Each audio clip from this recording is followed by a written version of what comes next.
We made a very pivotal decision. AI was not an add-on product that you bought. We can't say that we are going to be the AI native CRM company and then say, oh, and by the way, AI is something you add on. That's like Elon coming to us as like, we do EVs and you have to buy the battery in order to get the electric features of a Tesla. Today, my guest is Dharmesh Shah, co-founder and CTO of HubSpot, the $18 billion company with 270,000 clients. He has been way ahead of the AI wave with initiatives to drive what the new AI native CRM looks like. We're going to have a hybrid pricing model that is partly seat-based and partly consumption-based. I expect that over the fullness of time, credits will become the predominant model. Will AI kill SaaS? So I think what's going to happen is when Salesforce came along and introduced the idea of SaaS, he didn't literally mean no software, but he meant software as we knew it, as it was sold, as it was deployed. In our conversation, we get into why Dharmesh believes that credits will replace seats as the dominant pricing model, the specific criteria to use when AI bets are worth making, and how HubSpot is navigating the AI transformation from the inside. If you are finding that you're struggling making the AI transition, you don't solve that problem with an innovation bet. You solve that problem with a team change or a leadership change or an org change or a culture change or all of the above. If you like this podcast, make sure that you click the subscribe button in Apple Podcasts, Spotify, or YouTube so you can get more updates with the one and only Dharmesh Shah. So how you been, man? I appreciate you jumping on this. I've been well. It's been an exciting and challenging year for most of us, I think. So How is it challenging? I see nothing but excitement from your post. yeah, I'm an optimist at heart, but I think the challenging part is the entire industry is going through a transformation, the likes of which the closest thing I think we've experienced is the dawn of the internet, and so with that comes a lot of change, a lot of introspection, a lot of what are the right things to do for our customers, what's the right thing to do for the business long term. So yeah, it's all fun, and it's like I've never had. I'll say this: I use the word challenging, but I've never had. HubSpot's almost 20 years old now, 19 years old. Yeah, I've never had more fun in the history of the company that I'm having right now. that's I'll say that. amazing. Yeah, That's so amazing. That's amazing. Do you feel a little lonely without Brian being on your side? How is it? Founder to founder. This is yeah. per person, I guess. Yes, and for the longest time, because Brian had kind of talked about years before he stepped in the chair role, that he was going to want to do that someday, and I would just refuse to talk to him. It's like talk to the hands, talk to the hands. That's never going to happen. I don't even want to hear it. I have no idea what you're talking about. This is not the Brian that I know. Um, yeah, but he's still very involved. I see him in board meetings. We chat all the time. Still exchange late night emails like we always did. And it's I totally understand sort of from a life stage perspective. How all that came to be. But anyway, yeah. But I miss him because some of the kind of day to day blocking and tackling. But I think he's still very involved in the company and still. Still a good friend, and I'm about to move. I've been living in the kind of outskirts of the Boston area in a Boston suburb. Moving back to Boston, I'll be 2 blocks from Brian, so he won't be able to avoid me. Joking. Is that is it for HubSpot or because you a life change or what makes Both. you bring? My son is starting high school, and he's going to a high school that happens to be in the Back Bay in Boston. So I use that as an excuse. Kids are why we moved, or a kid was why we moved out of being in Boston. And the kid is now why we're moving back, but I'm looking forward to being back in the city. So yeah. That's awesome. Yeah, I love Boston. So let's start thematically. Let's start from the top. Sure. OpenAI had the strawberry release. I think it was November, maybe December last year. It was the O1 model, right? That birthed reasoning to the scene. What has gone through your mind since you saw the model all the way to now? What's exciting? What's it worrying? Let's see what happens. The full Dharmesh load of this. Yeah, and I'm thinking back. So I've had multiple kind of moments of wow with GPT at large. Back to GPT-2 that Sam gave me access to before there was a ChatGPT app. So I just had the API and had to code my own minimalist chat app, and I had a conversation with it. And even then, this was 2 years prior to GPT launching. ChatGPT launching. it was amazing. And you sort of had this, and I was, late night emailing Brian. I sent him the transcript of the conversation that I had, which I still have for historical What purposes. what was the context of the email? Look what we can do now. No, look what this thing can do. It's like, this is an unedited transcript of a conversation that I had with AI, right? Like, I just, laid it out there. I'm like, this is going to be big. And it took a while for the world to catch up. And I think, and then when ChatGPT launched, everyone sort of figured out what I had seen a glimpse of, which is like, this is real. And then we've all had our kind of magical moments. Like, I can't believe software can actually do this, right? Right. So Right. that was kind of moment number two, is sort of witnessing, and obviously ChatGPT was, and GPT-3 was much better than two was. Two was very rudimentary, and then so three sort of awakened the world to what we might now call this kind of single shot prompting. No reasoning, but still very, very good at kind of Right. building this world model, and tackling a broad range of prompts. What reasoning changed, at least in my head, is that, we had always thought, we collectively, the industry, or at least most of us, mere mortals that were not working at the frontier labs, were like, okay, well, I sort of understand the nature of scaling laws that says we can throw more compute and more data at this and it'll get better. And reasoning, what that changed was that, okay, well, not all of this kind of learning necessarily happens, or the compute investment has to happen uh, in pre-training. It can actually happen post-training at inference time. That says, okay, if we just give the model, with the existing data that it has, just time to sort of self-reflect and quote unquote think, it can come up with a higher quality answers. And that was groundbreaking, both in its simplicity and elegance. And we can talk a little bit about, how it actually works. But then it sort of opened up an entire new dimension of what can be done with these models, right? So now we're not limited simply by how much compute we throw at it in pre-training and train the model for hundreds of millions of dollars, and go on for months at a time. It's like, now we can say, oh, we can throw inference time compute at it. And what to me that unlocks is that that's something we can sort of dial up and down as well, right? And we're starting Right. to see that in some of the newer reasoning models that says, okay, I want you to overthink this particular coding problem, or I want you Yeah. to Yeah. Yeah. Yeah. dial up the reasoning, use more tokens. Yeah, you have the think fast, and you have to like go for a long time and go think a lot about this. Yeah, and so I think and from a business perspective, I think the thing that it unlocks is that it can now do reasoning. That means it can do a better job at, what I think of as like functional decomposition. That says, can I take a larger order task and kind of have the model itself say, oh, here are the things I need to accomplish in order to get that task done. It can have effectively a short-term memory to keep track of what it has and hasn't done, and kind of cycle back and can follow multiple paths in parallel to say, here are four ways to solve that. This one seems to make more sense. And it's all doing this sort of quote unquote in its head. And that unlocks a bunch of business use cases that, previously weren't possible with just a pure non-reasoning model. So I'm very excited about what that does. So when you think about like the things that you're excited and things that you're worried about, and Yep. the transformation that SaaS is going through right now, Yep. and like you're living in your own skin at HubSpot, but like it just SaaS in large.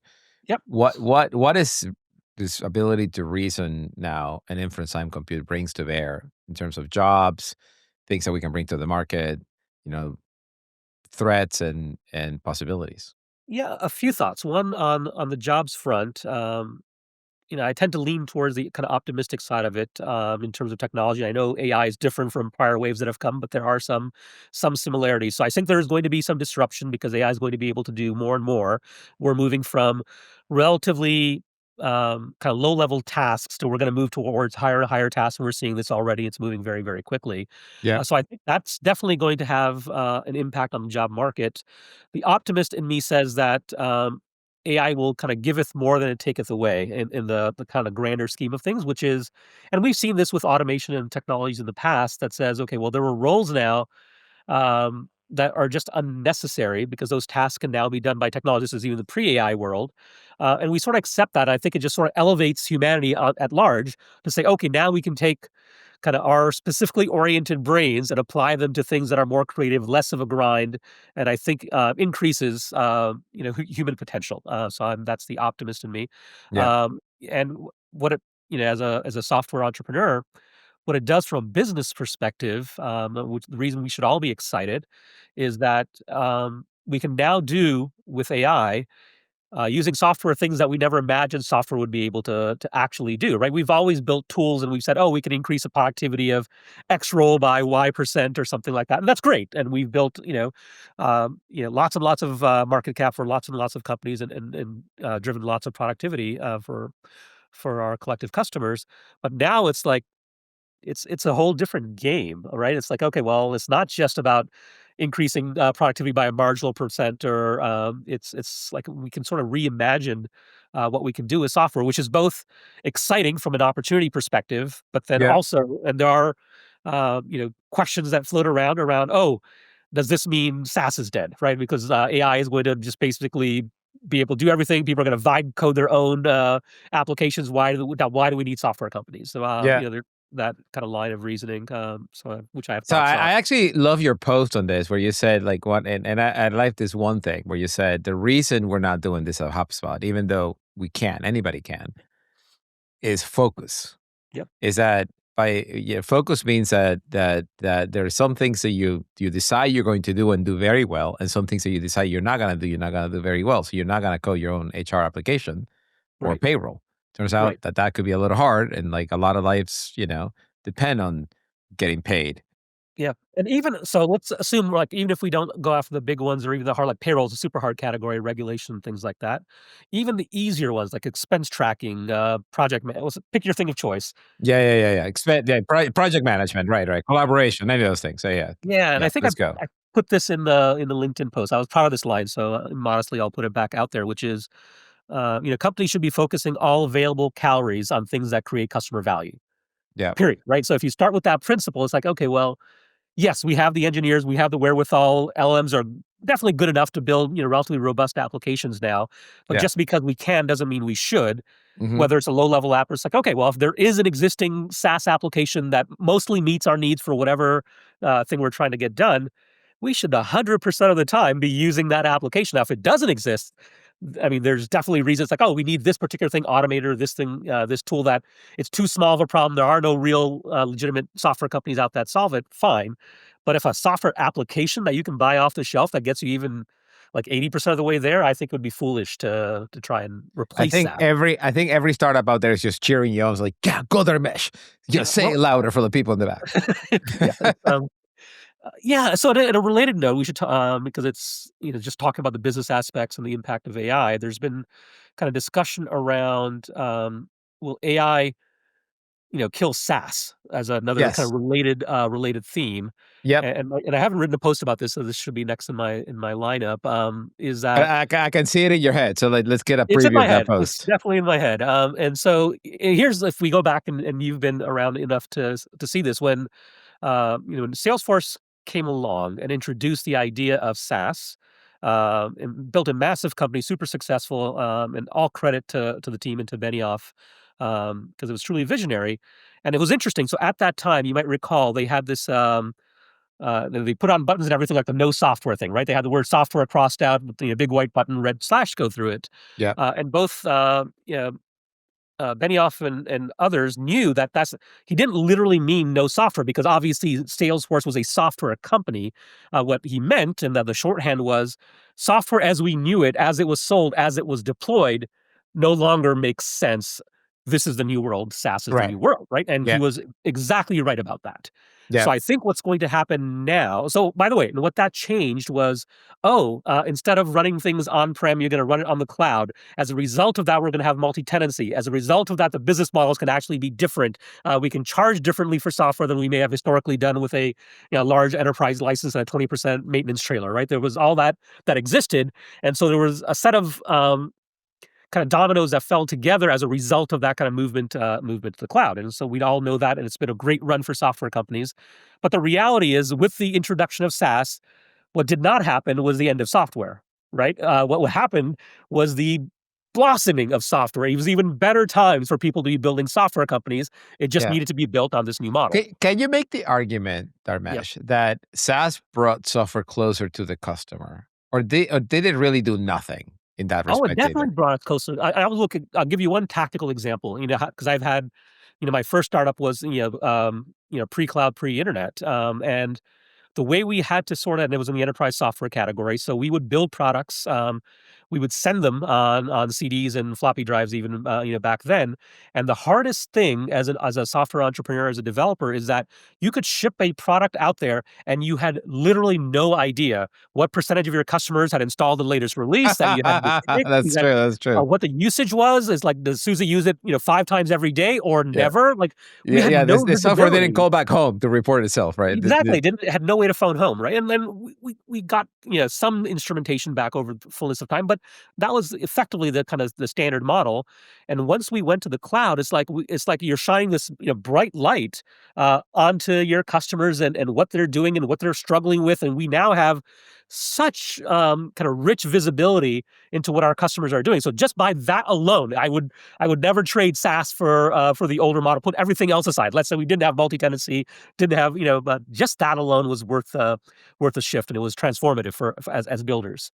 I think that point of like understanding how people are using the software and being able to see it with Yep, your own eyes, yep, I think that is probably the most important contribution of SaaS yep, to bringing software closer to the people. So yep. so what happens with agents now? What happens with AI?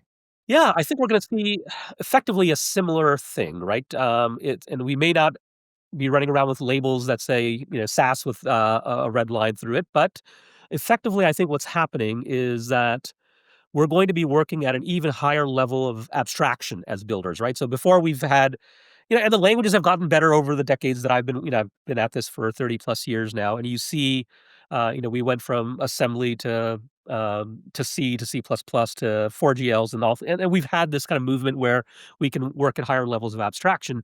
AI takes that up a massive, massive notch, right? So as builders, we can say, and I mean builders now more broadly, it doesn't just have to be programmers, it can be builders of any sort, can sort of take the ideas that are manifested in their head and with a relatively high degree of fidelity, translate that into like working product for some definition of working, right? It's like, okay, Mm. that wasn't possible before. So now we can prototype quickly, we can iterate more quickly, we can produce products and even launch products more quickly than we had before, right? There's a step change already. Even if let's say tomorrow, something happened in tech. This is the complete sci-fi scenario, and it's like the models are not going to get any better. What you have is what you have. Everything's locked down now for whatever reason. We've all collectively decided we have enough technology in our hands as builders and software companies and people of the world to last us another decade, if not longer, with just what we have, just to Yeah, absorb that and the I impact of the agree. I positive agree with results. that. But you were talking. So the scenario you're talking about of like the higher level of abstraction, where English is the new interface for Yep. for building. Yep. It sort of, it speaks a lot of vibe coding. And you just posted on LinkedIn that there has never been, and it will never be a vibe coded piece of software in the HubSpot core code. Is that a point in time statement, Uh, or is that a forever statement? Like, feels a little declarative and Yeah, final. no, it's so here's the thing I actually meant. I'm gonna have to go back through and edit it if because it clearly came off I didn't unintentionally mean to give you wrong shit there. for that. So I'm not suggesting. So we have vibe code or code built through AI coding agents in HubSpot today exists. Uh, I'll say just uh, make it more accurate, at least 99% of HubSpot engineers right now use, vibe coding, agentic coding on a daily basis, right? So this is not something that it's like, oh no, this could never work, even including our most senior engineers. So everyone's using it, and it's part of the HubSpot product. The point I was trying to drive at is that this kind of idea of because, and I prefer agentic coding, but we use vibe coding; it's more popular. Is that because vibe coding can produce code with increasing levels of accuracy, increasing fidelity over longer runs, to semi-autonomously, and that's all of those things are true. The thing that I would posit though is that code is a small part of the actual solution of actually putting something in customers' hands, and Yep. especially if you're now there's multiple dimensions on which you can measure the kind of viability of vibe coded things. For instance, if I were building an application just for myself, Yep. vibe coding is absolutely perfect.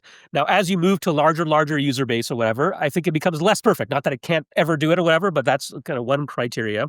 If it's a temporary app that says I need this one time a quarter or something like that, I'm not going to run it. It's not like running my entire business or whatever. a better candidate for vibe coding than other things. So I think we're further away from is to say um, a single person is going to vibe code an entire software business and do all things necessary in order to make that software business successful. Because that's going to involve the coding, yes. It's going to involve design, yes. It's going to involve UX testing. It's going to involve customer discussions and customer feedback. And a lot of this individual pieces we may actually, have AI help with. But I'm not a believer that you can sort of vibe code your way into an iPhone app, and I just don't think it's sustainable. Yes, we have existing examples where, and you see this on the social media channels all the time, where so and so built a $1 million app on the App Store, vibe coding something that they'd never written a line of code before. Sure, we will see those examples, but as a baseline, I don't think that's going to be the predominant model. What I think will happen is I Mhm. think we will have the equivalent smaller like software teams, people that says, I'm doing this for a living for this particular category. And it's going to be in categories that historically were too small in some cases to actually pursue because the economics didn't make sense. But it's still going to be small teams of people that are devoted to building an application that they will use vibe coding tools for. Yeah. But it's not just a kind of one and done. I can move to the beach and have martinis or whatever, and just the money keeps rolling in over Stripe, right? I don't Yeah. think Yeah. Yeah. that's what's going to happen. So let me turn the knob a little to the controversy side. Sure. Yeah. So HubSpot has been patently a little late on the adoption of agents in their core offerings. A little, not so much. Okay. Okay. How do you introduce this new technology that is fast to build, fast to release in a company that's 20 years old? Is it part of the core fabric? Is it a separate team? Like, how do you accelerate? Do you think about this a lot? Like, how do you accelerate the release and the usability and the adoption of agentic type software for a Yeah. company that is already successful with a ton of users Yeah. that has a culture that is already sort of like cemented it? What's a right approach? Yeah, to answer your kind of first question or one of your first questions, I think about this a lot. It's almost all I think about, right? It's like as a founder, and this is not just AI. As a founder, the thing that keeps me up most nights is: are we doing everything possible to achieve our ambition, or to maximize the probability that we achieve our ambition? Right? It's like, Yeah. okay, well, and although I'm an optimist, the paranoid side of me is always thinking, like, what decisions are happening in the business today that are going to plant the seeds of our own destruction? We just haven't seen it yet, right? It's like going to happen a year, 2 years, 5 years from now. So those are the questions I ask myself late at night.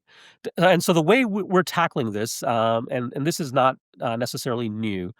So we have the entire core team, and we did, like others have done and have talked about publicly, um, in Q1 of 23, we threw out the roadmap we had at the time and said, okay, well, this is not a drill. This is not small.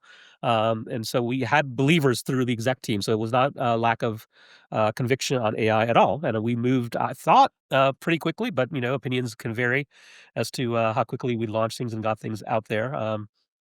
But the way we approach it is that there are the things that impact the core platform and the core product, and we should do those things and are doing those things and have launched a bunch of AI features.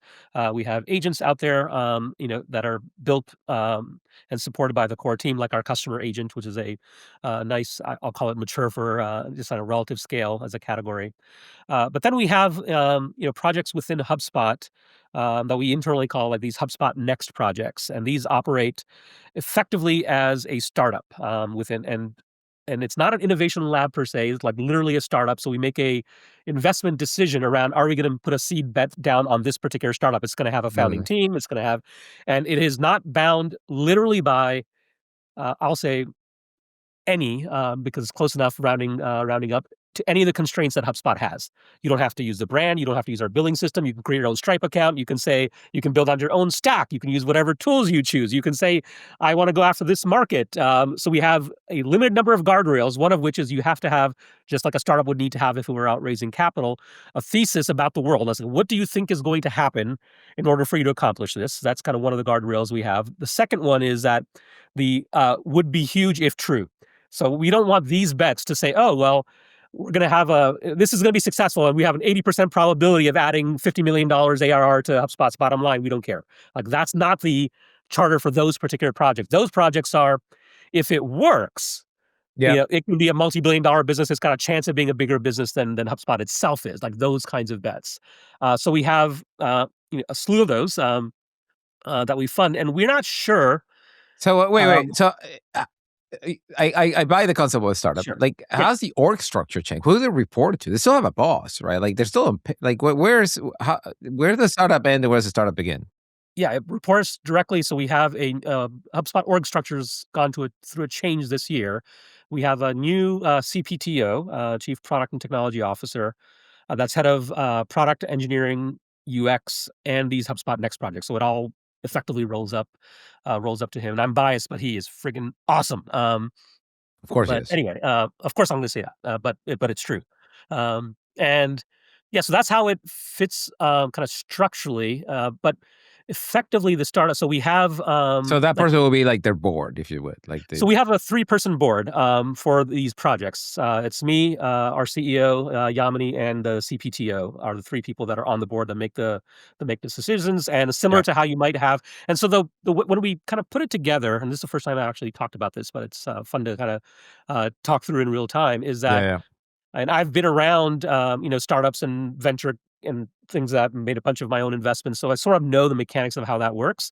And so one of the heuristics that we use is that when possible, a HubSpot Next project startup should work like a venture-backed startup would. And the only reason to deviate from that is if we have a very good reason, like, oh, in this case it's different, so we should do it this way. And right. so, for instance, it's like, okay, well, we have a board. It's like, yep, we have a board that kind of oversees. So it's think of us as the GPs in the HubSpot Next kind of fund, so to speak. We sort of make a decision around if there's going to be like a thematic area, and ours is, yeah, we still want it. We don't like to start pizza chains or going into hardware or something like that. It's going to be related to HubSpot. Doesn't have to be our existing user persona. Right, but Yep. it's like it has to be go to market kind of related, but it doesn't have to be exactly our customer base. In fact, we sort of prefer if, in some ways, for some of the bets, for it not to be. And then we have what we'll call just like we would have in the VC business, there's a partner that's effectively sponsoring the deal, right? That's the lead partner on the thing or whatever. That's going to be more involved. Yeah. And so So what's the and approval process? That you, Yamini, and the CPT have to agree on unanimously to get this off the ground, or just one has to agree? Like, how's that work? it depends. We don't have it down to a science yet, and I think it varied across venture firms. Our thing Maybe is maybe we need an offsite somewhere really expensive to really, Yeah, exactly. To really bring it encapsulate together. the thinking, the way we've approached it right now is if one of us feels strongly enough about it, especially at the seed stage, and this is all most of them are kind of seed A level bets right now, is if it's a seed stage thing, well, we don't need unanimous consent. We don't need forms in triplicate or anything like that. We just write the check and say, if there's someone willing to go do it. We go do it. As long as we have a founder that's kind of passionate about it and the idea even obliquely makes sense, we Yeah. don't kind of second guess it too much. Once we get to kind of A and post A rounds, then I think, and we haven't explicitly stated, there's not the bylaws or anything like that. We have no bylaws for this, but it's my sense is that like a 2 out of 3 vote would win. It's like if two of the three of us like disagree on something, then it's like and the third one, maybe if they're passionate enough, can kind of convince the other 2 or at least one of them to kinda, switch their vote, but yeah, we haven't had to deal with that yet. It's a very collegial team which has always been the HubSpot way. Yeah, we know what we're trying to do. So it's What other forms do you consider before you came up with the HubSpot Next, venture? Like, I'll say this, only partly in jest, is pretty much all of their forms. This idea of trying to do innovation in a larger company is one that is not new to HubSpot. It's a problem. It has been for decades, and books have been written about it, and lots of talks have been given. I've listened to a lot of them. So we've tried variations of it. We've tried the incubation model where we say, "Hey, we're going to have this company. We're going to carve out one of the core product teams that's closest to the idea that we're pursuing, but we're still going to give them some constraints. Like, okay, you're still kind of flying under the HubSpot banner. You're going to have these things that has to move within a year or two." Numbers that we actually currently track that like make sense. It's going to move the needle on numbers that we already measure. So it's which these are what some might call like Horizon 2 kind of bets for those that follow the Horizon framework. So we've tried yeah, that variation. It's funny though. It's like I don't know that there's any real perfect answer. yeah, This one seems to be, having been at this for a while now and been very close to these kinds of projects at HubSpot. seems to be working the best. It may be just a sign of the times that maybe this is the time to be doing those kinds of things because we're going through a transformation, Right. and everything's the deck's being reshuffled in a way anyway. Yeah, so So if a CEO of $100 million company were to come to you and say, "Hey, I got to move faster. All my agentic projects are stuck somewhere in the product roadmap in Jira tickets. They tell me they're coming. They're just not coming." Like, what would be your advice to all those SaaS CEOs out there who are trying to like get back to growth? yeah, as kind of, I'll say this as founder CTO, my advice would be, you don't solve that problem with an innovation bet or a HubSpot Next or a startup within a startup. You solve that problem, and it might be painful. Is that you might be looking at a team change or a leadership change or an org change or a culture change or all of the above, right? It's like, okay, if the team is not bought into it, if there's passive resistance, if there's, and this is, you sort of have to. This is when we're not, we don't like to do kind of mandates and edicts at HubSpot. That's not the HubSpot way, as it historically has not been. But there are times where, like, we do make a top-down decision that says, "Okay, this is what we're doing. This is not an experiment." And it's like, I think what happens, and this is actually a good story since we're having this conversation. So the last time we had this level of, I'll call it kind of a intervention is probably overly strong a word, but like that is when we got into CRM. So Mm. when Brian and I made Well, the that must decision. be a tough decision. Wow. That was Yes. hard, right? Because we had been so successful as a marketing software company. We were growing, and this is a year before we went public. So, and we knew we were like, that was on the path. It's like, really? You're gonna, like, effectively, like, pivot the company, the year before Come going again. Tell public, me and this one more time. like, the board's like, exactly, like, play the tape again one more time. I must have missed something, right? In the board meetings and, like, every meeting. And there were a couple of lessons from this, right? And really good lessons, deeply held lessons, and it turned out well. And we have uh, lessons on things that didn't turn out well too that we can talk about. But this one, what ended up happening is, if I do it all over again, I would do it. And here's why: is that I am a big believer in experimentation, doing innovation bets, and startup within a startup, all of those things.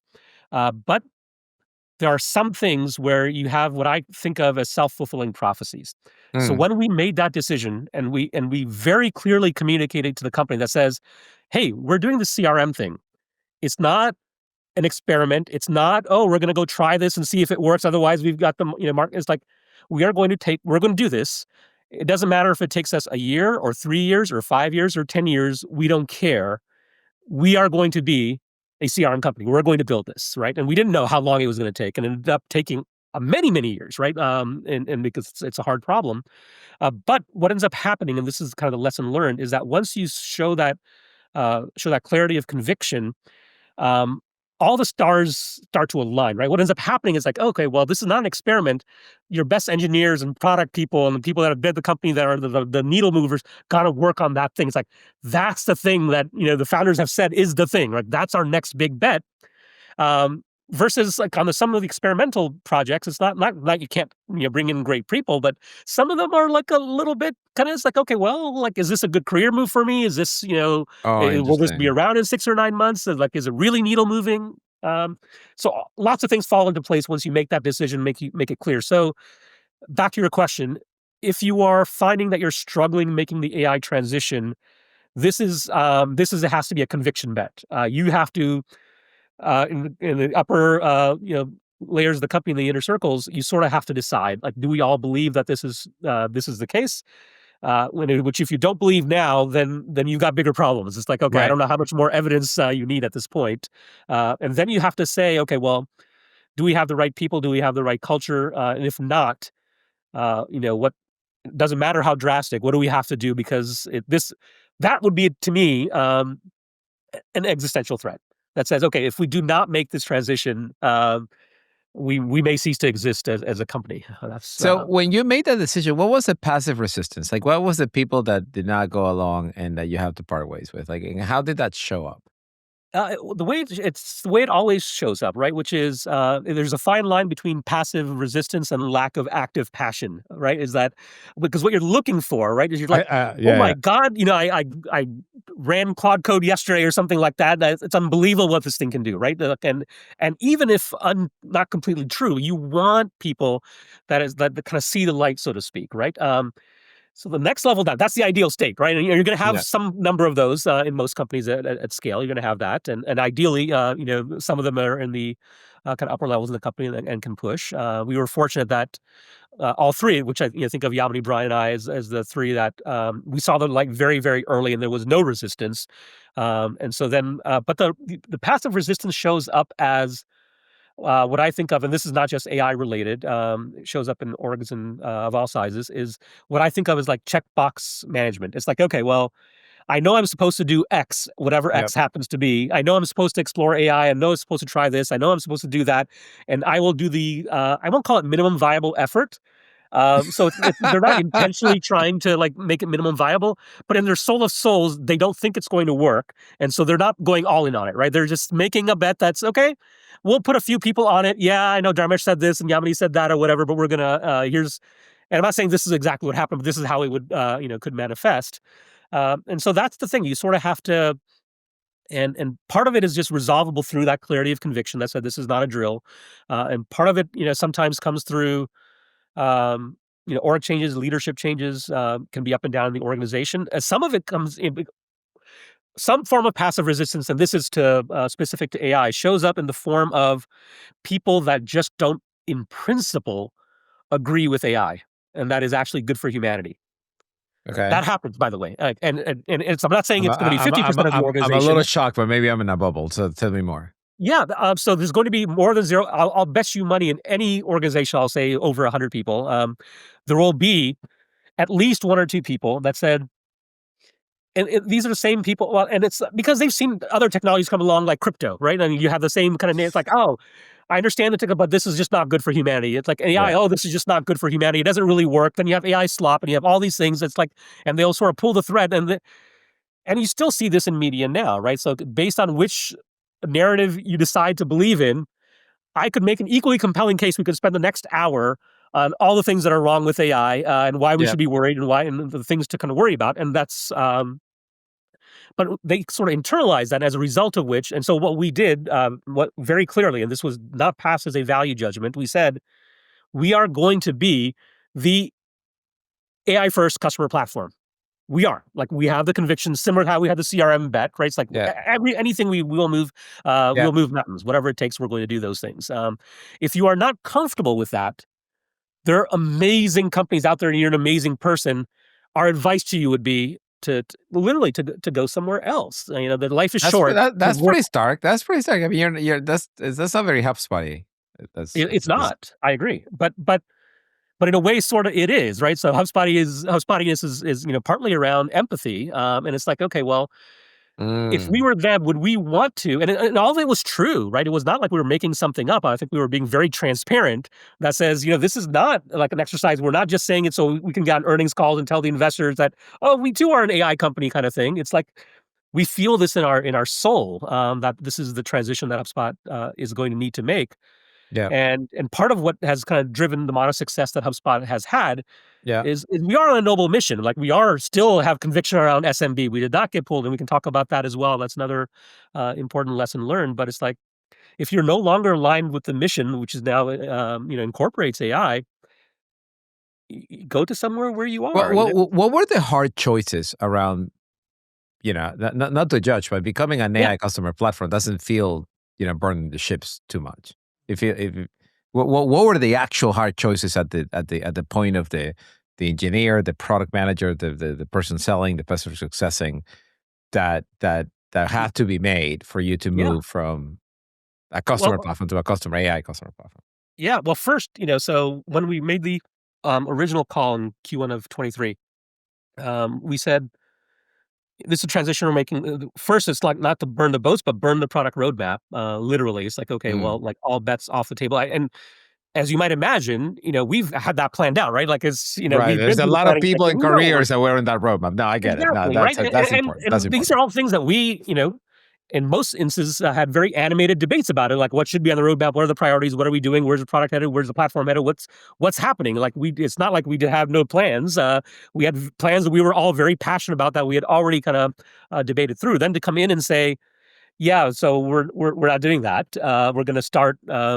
it's like there's a cost term in accounting called like zero cost budgeting or something like that, Yeah, when where you you kind of raise the start from budget, zero. you start from scratch. Yeah, Yeah, you start yeah, from yeah. scratch, right? And as would happen, some things are obviously going to kind of come back on it, but we start from the zero thing. It's like, okay, what are the things we need to do? And the hard calls, and this is still a call, right? It's still happening as we speak, because as much as we all love AI, the challenge is that, and it's on an exponential curve, and all the things that we hear about the technology is very, very true. As it turns out, humans are not on said exponential curve in terms of human change. So when Mm. you go to a 50-person law firm, or one of our other 270,000 customers, and we say, "Hey, there's this new thing called AI, and you should be using it in this, and this way," and we have features and products that you don't even have to pay for, like, you can just try them out. They're included in the price you're already paying. Change management, it's always hard. Just because this technology is revolutionary does not necessarily mean that Susan, the VP of marketing, or Joe, the VP of sales, is going to say, "Oh yeah, of course I'm going to throw out my plan and my quota and my budget and everything and Yeah. rethink it in terms of AI." Right? Like there's a slower adoption cycle. Like That brings it to a very important point, which is, yeah, so who in the organization was in charge of making sure that those new AI tools, applications, experiences were adopted and successful? Like, whose job changed to uh, ensure that by a indeed HubSpot became the AI customer centric platform? Yeah, the biggest change is the obvious one, is the product team, right? Because they're the ones kind of building the product, and most things at HubSpot are kind of product led and platform led. But then it's really comes down to, and it's once again, we don't like mandates and edicts. It comes down to, or up to, the CEO. I will say is that, and like, because she's going to have to, with assistance from me and Brian, and kind of instill down into them is like, this is very, very real, and then have a very kind of hard look at what's happening, and we, alongside of this, right, and we, culture was brought up earlier. One of the bigger changes we've made, to HubSpot culture, which I've always thought of as a product, and led the charge on for a long time, is that the HubSpot culture actually needed to change as well. And this was unrelated to AI. This was it just that the big transition sort of surfaced. This is that so HubSpot has always had this reputation of being, very empathetic, kind, which we are. And that has been, a large part of our success. One thing that sort of happened, and I think and we were not alone. I've talked to lots of founders of companies at scale, where it was the same, and some of them have publicly talked about it. Is during the boom years, the post-COVID years, when everything was headed up and to the right at double or triple digit rates, it was easy. To sort of become, I'll use the word complacent. It's the one that jumps to mind right now. And then what ends up happening is that, and we were growing fast, hiring lots of people really fast. And what happens is people join the company, and they sort of pick and choose the elements of the culture, that sort of like, "Oh, I hear you guys are like empathetic and kind, and this and this and this and this." It's like, yeah, but did you miss the parts that we are intense? Like we are, like we like we say, we are You here miss to win. Like we did accountable. not get here by Y- so it's like, and so what ended up happening is that we sort of, had this sort of drift in the HubSpot culture. So it's, and I'm a product guy, and we talk about HubSpot culture as the second product that we build. It's like, oh, our product had drifted, in terms of it no longer serving the needs of the actual customer, which is the team and the company at large. So we've made a shift to say, okay, well, we're going to, not that we're not going to continue to be empathetic and nice and all those things, but like the number one slide in the HubSpot 128 slide deck is solve for the customer, and you cannot solve for the customer, by it's like they are literally, if you can draw a path for me that says I'm doing this and this way because I think it's actually in service of the customer, you will have me as an advocate. But you can't do it. It's like, oh well, it'll make the employees happier. It'll do this. It's like, that's a secondary, tertiary benefit. It's like, oh, if we have happier employees, they'll serve the.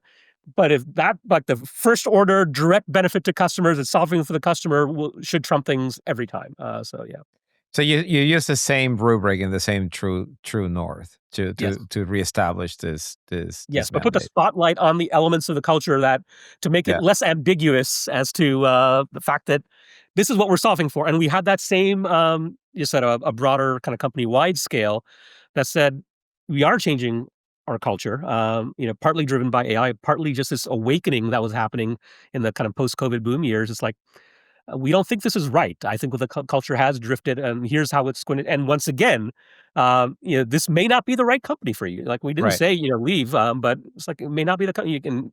We, but yeah. So That's amazing. This podcast is about getting paid building AI. sure, So let's talk about it. let's talk about getting paid building AI. So how's your thinking evolve in monetizing HubSpot now that the AI agent is here? Marketing automation began with you charge for accounts for like the number of leads that you had in the Yep, database. Very clear model. Everybody was doing the same model. yep, CRM is more on a per seat basis, et cetera. So yes, now you have these agents that are driving, work and outcomes and tasks and full resolutions. yeah. What's your thinking there? Like, how much of the old pricing model of monetization is going to stay? How much is going to change? What's the latest? Yeah, the latest, our thinking is that the seats model in some form still makes sense for some portion of our products, for some portion of our customers, because it's like, okay, if you're selling a tool that humans will use, that's a close enough proxy. There's a reason it worked. It's because it works. Yeah, Okay, great. yeah, yeah. But Wait, is it because of that, or is it because there is less friction in the sales cycle because people are used to buying per seat? both, Got it. both. And I think it makes sense, and as a result of which, and then we're used to selling it in that way. I think it's both. Um, but then so let's look at the kinda the AI side of it. So I'll tell you the answer first, and then we can, Yeah, yeah. arrive We'll upon how we backtrack into the explanation. Yes, so let's the go. answer is, we're gonna have a hybrid pricing model that is, partly seat-based and partly consumption-based, and the consumption-based side of it is going to be this, or is this credit-based model that says, "Okay, certain parts of the HubSpot product consume credits at certain rates, and you buy a certain number of credits, and there's a plan and the mechanics are in place for that." The thing we have not done, and I can tell you the debate that we had or discussion we had, internally, is we elected not to do the outcome-based pricing, including for customer agent. And our motivation for that, not that it doesn't make sense for a customer agent, and there are people and companies that are really good and have had success with it. Our thinking was we think different pricing axes add dimensional complexity to a business, right? So when we were pre-CRM days when we didn't have seats at all, it was all kind of the number of contacts in your database. That was a nice simple model. That's how you bought. It was fine. And even before that, we had a single price, which was like the stupidest thing in pricing history. We talk about But that you can too. wrap your head around. That's how it works. And yeah, so we wanna reduce the number of, like, what's the minimum number of dimensions we can have, the variable axis as we think of it, right? And so Yeah. we think it's gonna continue to be seats, partly because industry's used to it, we know how to sell it, it makes sense if you're still selling software to humans, and if there were ever a day that there are no humans to sell software to, or that's no longer a good proxy for value, like, we're not, dogmatic about it. Yeah. But the reason we kinda, decided not to do outcome in addition to the kind of credit-based, pure kind of consumption-based model was that was an additional axis that we thought the marginal value of that, did not outweigh the complexity that it would introduce, Mm. and for a couple of reasons. The other thing, and this is, part of the discussion we had as well, is that, we sort of gravitate towards the examples we have right now, and they're great examples on the kind of customer agent side. But I'm like, "Okay, but this doesn't really." So what makes it success or made it successful in that particular sector of the market is that customer service has been around for a long time. You know the cost per ticket roughly. You have an most organizations know what it costs them. You have an objective measure for a successful outcome, which is the CSAT high enough? Was the agent able to resolve the issue? Right. So there's a set of traits, I'll call it, that make customer service agents almost near perfect fit for an outcome based model. Right. So objective measure of success, economic value associated with that the successful outcome, and a way to sort of measure whether you're doing But Dharmesh, how much of that is hindsight? I mean, it's all obvious of it. now. It Yeah. wasn't obvious 2 years ago. No, but it's like, but we didn't have to make a decision 2 years ago, right? We were still like in the midst of like, what does this need to look like? Yeah. So So the market is there, is yep. clear, settled. Yeah. So the other thing, I mean, so You still if decided we not to do it already because it increases dimensional complexity to yeah, yeah. So to your stuff. let's look at an example, right? So let's look at other parts of go to market. So let's say we had like a content creation or marketing oriented agent, which we Right. do. And we Yeah. said, oh, this thing, I'm making this example up because it doesn't exist, but let's say it did, is like a logo creator agent. It's like, okay, so because we serve SMBs, lots of startups, so maybe we have the world's best logo creation agent someday. It's like, well, so we could charge and say, oh, well, it costs $100 a logo. Okay, is a logo worth $100 or is it worth $10 or on Fiverr, or is it worth $5,000 if you go to a big brand? What does a successful outcome for a logo look like? And when would you pay? It's like, well, so the things, and what's the economic value per logo? We don't know any of those things, right? So that's almost at the other end of the spectrum, which there's Right. no objective measure. The economic value is variable, Yep. especially Yep. across industries and across companies. Yep. And so, our thinking was that's not the only example of the logo because I just made that one up. There's going to be examples of things where outcome-based pricing is not going to solve it. So we can't go to full outcome, right? So then Right. the question is, Right. do we have 3 dimensions or do we have 2 dimensions?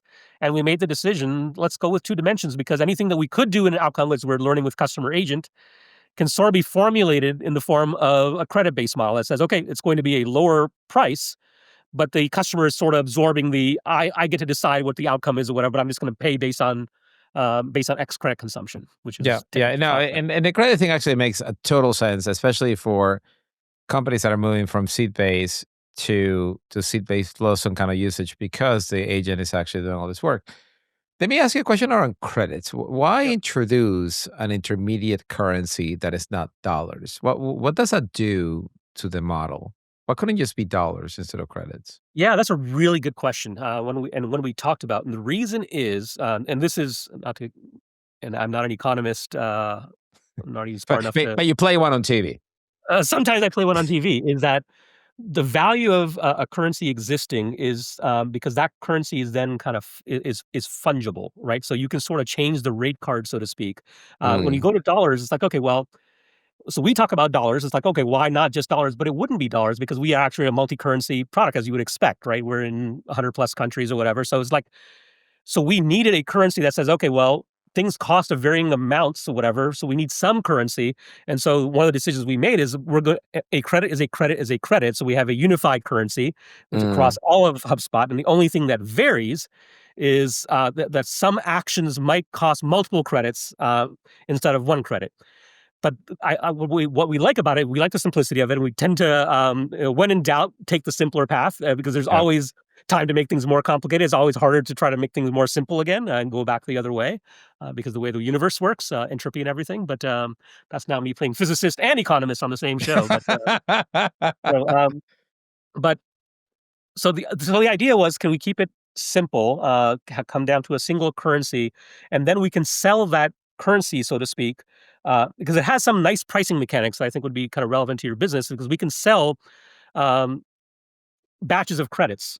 We can sell subscriptions to credits that says, oh, just like, and there's, and these kind of credit based models have been around for a long time. We've had them in the mobile industry with minutes and things like that, and then that, obviously evolved over the years. But you have a little bit more flexibility in terms of rate card changes. And for instance, it would sort of be weird if we wanted to sell bulk. It's like you're selling me bulk dollars, so you're selling me $500 worth of uh, Mm, currency of AI consumption for $300. That is like I don't think that would fit in people's head as well. yeah. Now, having Yeah. said all of that, one thing we have are learning and still evolving is that businesses, including our market particularly, are not used to credits yet. They just Yep. aren't, right? So people don't Yep. love that idea. It's like, okay, Right. well, and so it's gonna take so our Salesforce has to be, kinda educated and trained, and they're gonna have to go through some cycles and some iterations to kinda get to how to but one of the big benefits that came from that credit model, though, that we could have actually done with outcome as well, but, versus so when we started this, we was like, we were not sure what this being the kind of the AI rollout of products and features.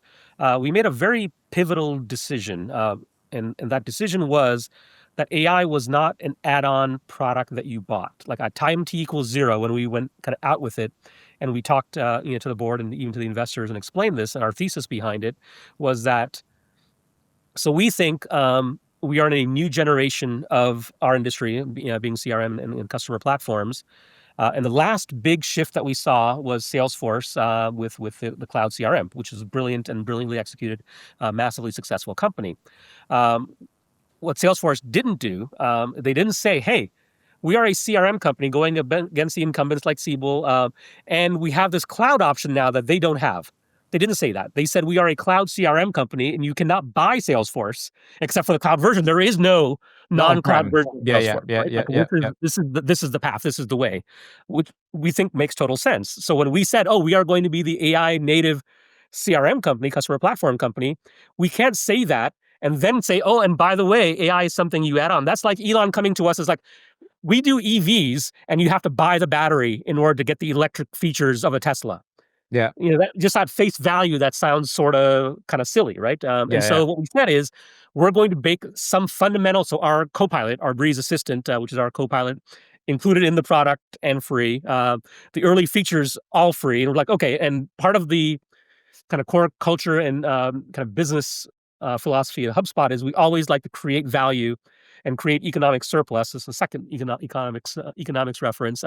Create economic and consumer surplus, and then go back and say, okay, well, we can start taking some of that value back. And there are lots of studies around how much of Mm. the economic surplus you can capture. So Um, where have you drawn the line now? Like, at what point does the usage begins?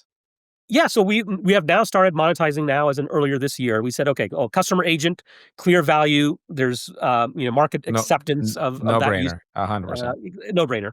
And so now that we have the framework in place, so the way we approach it is that for our kind of flagship agents that we have out there, we say every customer gets those agents for free and gets a certain number of credits for free. So we don't sell the agent per se, and you get to try it. So it's like, and that's one of the other benefits of that credit model is we can afford to do that. It's like, okay, well, the ones that are successful with it will continue consuming credits, and we should see that kind of credit consumption line go up over time in at some point, relatively predictable ways, right? At the scale that we kind of deal with it, we have, 9, 10,000 customers a quarter net new that will be joining, so we can kind of follow cohorts, newer and older. So that's where we've sort of wound up. It's like now we have the framework in place. It's seats plus credits. Seats we know very, very well. Credits, we make the decision: is this something um, that customers will ascribe value to, that it makes sense for us, and and we try not to do it based on COGS, although secretly I think parts of the business do. It's like, "Oh, but wait a second, Dharmesh, we can't not charge for this because there's Yeah, yeah, yeah. COGS involved because we're paying OpenAI Anthropic bills and such." But yeah, so So, yeah, the last question, just yep. before we wrap. So, extrapolate the business 5 years from now, if you would, and how much is the credit contribution to the business versus the seed contribution to the business versus something else you're not thinking about contribution to the business? Um, my sense is that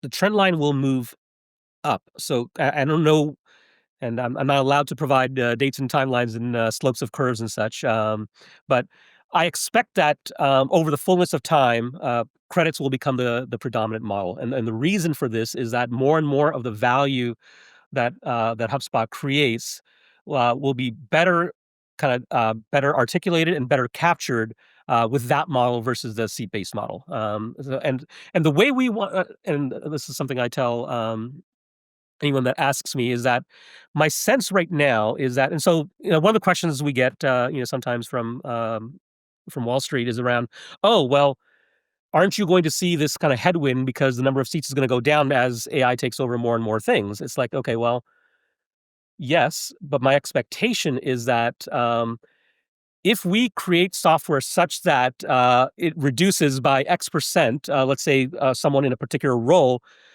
that is actually higher value creation, and that actually makes the EV of HubSpot go up, not down, right? So yes, maybe seats will go down, but the thing that they're getting, the thing we're selling, the thing that we built actually has more value than the seat we were selling before that. So in an ideal world, I'm like, okay, well, if we can sort of that clearly demonstrate kind of value to our customers and on kind of return on investment, it's a very simple, it's simpler math. The seat math says, oh, well, I have X number of Y people and I can reduce or either increase productivity by X or it's just the table stakes. You have to have a Y piece of Yeah, software, for those people to function. I would much rather tie it to actual kind of value, optically, kind of seen more visibly. I 100% agree. I think all systems of record, this is the recipe that is working right now, and Yep. of adding credit consumption to the seat, and count on that as a lever of growth, Yep. and going forward. Yeah, and I think it's like, and it's, the parts of AI that are, we talked about the expansion in the market opportunity for software companies because we can go after, much larger pieces of value. Um, and the other one is around, and so SaaS brought with it the kind of subscription model. AI is sort of the underpinnings of this kind of credit based model, which is sort of related, but kind of not, right? We could have done that before, but I think the reason it makes more sense in an AI world is that because now we can connect the dots on here's how this actually like takes on some kind of historically human oriented or human exclusive tasks. So I think that sort of makes sense. Yeah. 100%. Dharmesh, we are at time. Uh, this has been incredible. Thanks again so much Oh, for making the thanks time. for having us. Good I couldn't conversation. stay another hour talking to you. We didn't even talk about agents.ai, which is a We'll save it whole. for next time. Yeah. Yeah, exactly, By the exactly. way, there's no rule that says guests can't come on twice, Manny. That's That is true. That is true. I have nothing but questions for you, and I really appreciate you sharing the wisdom with our audience. thanks. Thanks, man. See ya. Now, if you like this podcast, please subscribe on YouTube, Spotify, Apple Podcasts, or wherever you get your podcast fix.